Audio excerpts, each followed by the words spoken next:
All right, let's dive into some deep waters today, huh? hmm We're tackling Søren Kierkegaard. You know that 19th century Danish philosopher, the one who wrestled with faith, existence, and what it means to be a genuine individual. You've sent in a bunch of academic excerpts, and honestly, just glancing at them, I felt a little like I was back in college cramming for a philosophy final. Yeah, I can definitely see why you'd say that. He's not exactly known for being a light read, but the amazing thing about Kierkegaard is how relevant his ideas still are today. He grappled with questions we all face, like how do we find meaning in a world that can feel absurd? What does it even mean to really believe in something? And can you be deeply religious and have a wicked sense of humor all at the same time? Okay, that last one definitely got my attention. From what I've seen so far, intense has got to be the word of the day when it comes to describing Kierkegaard. Definitely. And that intensity starts with his personal life. We're talking broken engagements, a strained relationship with his father, and just a general sense that he was living out his own philosophical dramas. Yeah, the whole broken engagement thing. I mean, I mean, breaking up is hard enough, but Kierkegaard really took it to another level. right. He was engaged to Regine Olsen, completely in love, and then he just calls it off, Mm-hmm. convinced that some divine intervention was preventing him from actually getting married. Yeah, it's almost impossible to imagine that level of conviction, Uh, To make things even more dramatic, he actually tried to make himself look bad in her eyes so she wouldn't be as hurt. Talk about a complicated guy. yeah, that's putting it mildly. You can see some of that dramatic flair in his writing, too. It's not just straight philosophy. He uses pseudonyms, irony. It's like a literary puzzle box. Yeah, he was playing with different voices, different perspectives. It's like he's forcing his readers to think for themselves, to really engage with the material. Oh, I've definitely noticed that. hmm You can't just skim Kierkegaard. So before we get totally lost in the maze of his writing style, what are some of the big ideas that stand out? I keep seeing subjectivity is truth. Does that mean he's saying, like, anything goes? Not at all. It's easy to read it that way, I think, but Kierkegaard is making a more nuanced point about how we come to truth. He's not saying truth is random, but that the search for truth is very personal, especially when it comes to faith. You can't prove God's existence scientifically. The leap of faith is all about committing to a belief, even when you can't be completely certain. So it's less about a definitive answer and more about the journey itself. Exactly. And that journey is full of what he calls paradox, holding two ideas that seem contradictory as true at the same time. Like in the story of Abraham and Isaac, where God tells Abraham to sacrifice his son. Yeah, that's always a tough one. Ethically, it seems horrific. But Kierkegaard says it's through this act that Abraham's faith becomes truly deep. Right, because he's putting his faith in something beyond human logic. Right. And that tension between what our minds tell us and what we believe, that's at the core of Kierkegaard's idea of faith. He even uses the phrase teleological suspension of the ethical to describe the times when faith demands we act in ways that seem wrong from a traditional moral viewpoint. I'm starting to see why people find him so challenging, so fascinating. It's like he's asking us to think on different levels at the same time. But how does this whole leap of faith idea work outside of a religious context? Does he think all truth is subjective like that? Well, that's where his idea of the stages on life's way comes in. He saw life as a journey of sorts, where each stage is a different way of relating to yourself, to others, to the world. You start with the aesthetic stage, all about pleasure and living in the moment. Then you move to the ethical stage, where duty and social norms become central. And then the religious stage, that's the final leap, right? Where you embrace this kind of paradoxical faith and live in a way that might not make sense to those still in those earlier stages. Right, it's like climbing a mountain. Yeah. Each stage has a different view, and the religious stage, that's the peak, where you can see everything in a totally different way. But it's a climb everyone has to choose to make, and there's no promise about what you'll find at the top. So it wasn't just abstract concepts. He was really getting at how we live our lives, the choices we make each day. Exactly.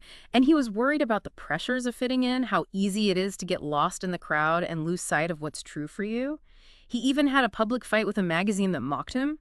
He saw it as a sign of a bigger problem. People losing the ability to think for themselves, becoming followers. The Corsair affair, right? Yeah. He didn't hold back at all. He didn't. It shows how important individual responsibility it was to him. Everyone has to forge their own path. And, when you consider that he wrote like 35 books and 20 volumes of journals in just 10 years, it's clear he was walking his own path too. 10 years. That's incredible. He clearly had a lot to say. Yeah. And we've only just started to explore it. Yeah. So what else jumped out at you from those excerpts? Any big aha moments that really grabbed you? Well, one thing that really surprised me was how much Kierkegaard wrote about humor. Humor. That's not what I think of when I picture Kierkegaard. He's so focused on all that heavy stuff. Faith, despair, being your true self. It's like, where's the room for a good laugh and all of that? Right. It does seem kind of strange, but Kierkegaard actually thought humor was tied to those ideas. He thought humor could be a way to deal with how absurd being human can be. That gap between what we want and what's real. So instead of just laughing it off, he's saying humor can actually help us understand ourselves better and understand the world around us. Yeah. For him, humor wasn't just about jokes. It was about realizing that our own logic has limits. Accepting that life's full of contradictions, like how we can be so sure of something one minute and then totally lost the next. Okay, I can kind of see how that could be funny, the big picture sort of way. Yeah. But wasn't Kierkegaard also really into despair? That doesn't seem like something to laugh about. He was, but he also saw it as something we all deal with, and here's where it gets interesting. He didn't think despair was just about feeling sad or hopeless.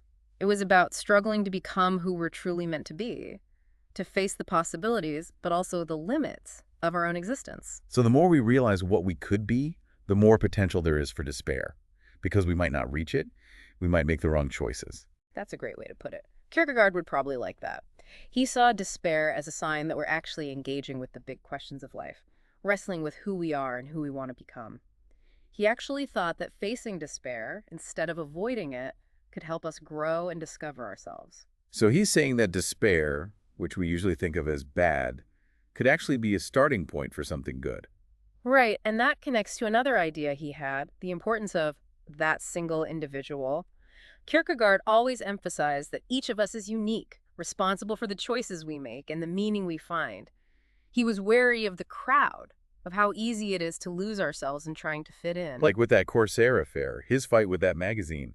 It's like the perfect example of him standing up for what he believed in against what everyone else was saying. Exactly. He saw the crowd as something that could crush truth and authenticity, especially for individuals. And that's where his ideas are so relevant today with Well. social media and all pressure to follow trends, to think a certain way. Okay, so I'm starting to see how it all fits together.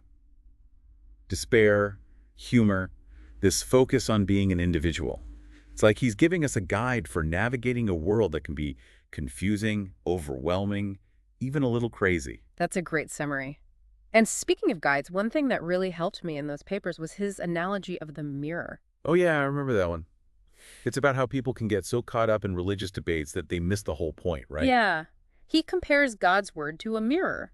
He says people should use it to look at themselves, to examine their own lives and choices.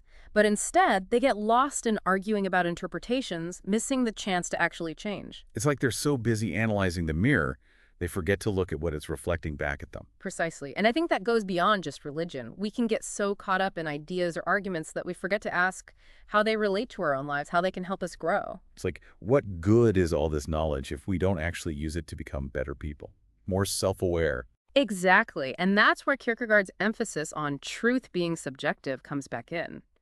It's not about finding one answer that works for everybody. It's about each person searching for meaning in their own way, using their experiences and reflections as a guide. So how do we even start to apply all this to our world today? I mean, Kierkegaard was writing forever ago. Do his ideas really work for the problems we face now? That's the big question, right? And I think it's one that each of us has to answer for ourselves. But I do think Kierkegaard would have something to say about how the world today can make people feel lost, that despair he talked about. Like social media, the pressure to look perfect, the feeling that you're always missing out.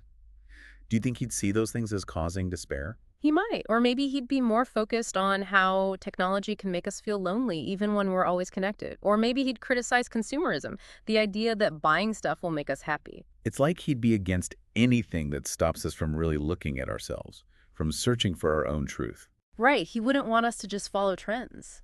He'd want us to be active, to make our own choices about what we believe in. Okay, so maybe he wouldn't be totally negative about the world today. Maybe he see it as having tough challenges, but also as a chance for us to be free, to be responsible for our own lives. Exactly.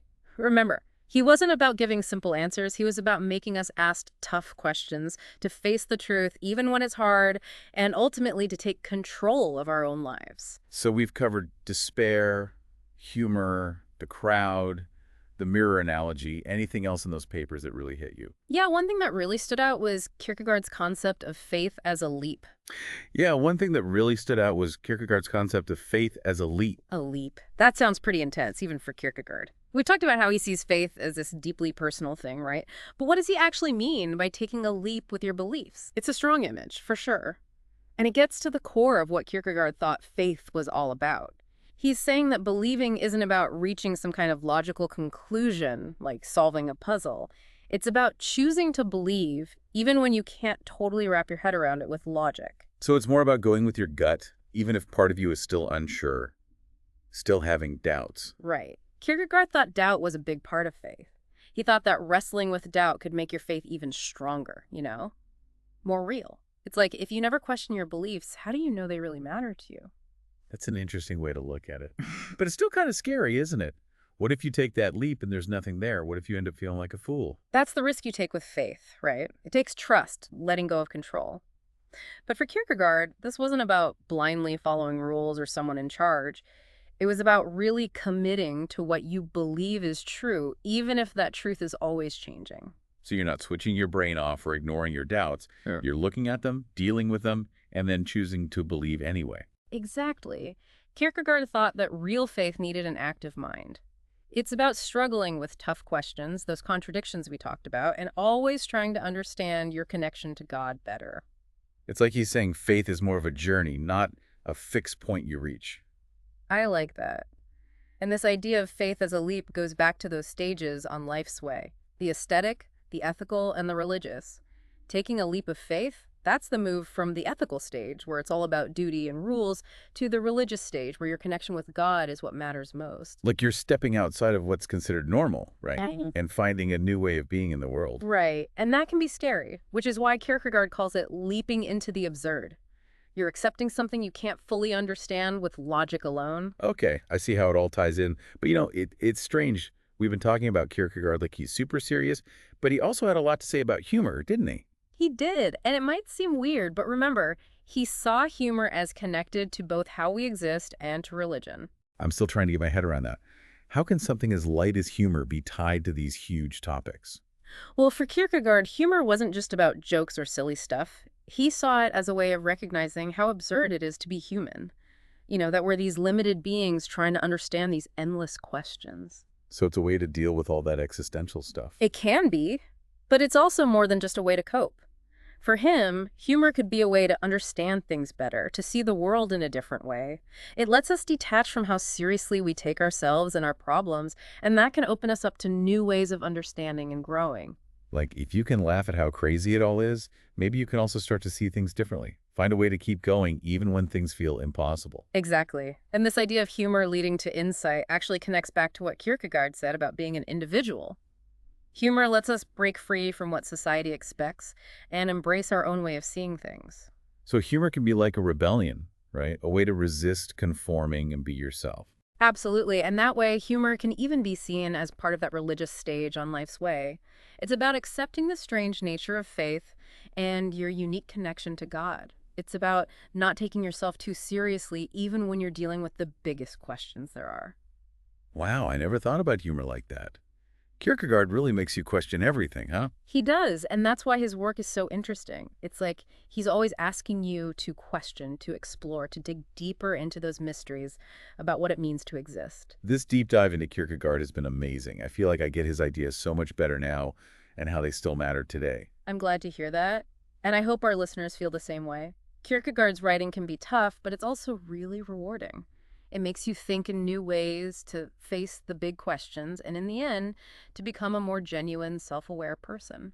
He definitely gives us a lot to think about. If Kierkegaard were around today, what do you think he'd find most discouraging about our world? What would he want us to face head on?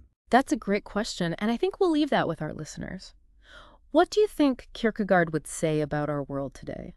What would he want us to think about, to change, to accept? Thanks for joining us on this deep dive. We hope you found it insightful, thought-provoking, and maybe even a little funny. Until next time, keep those minds curious.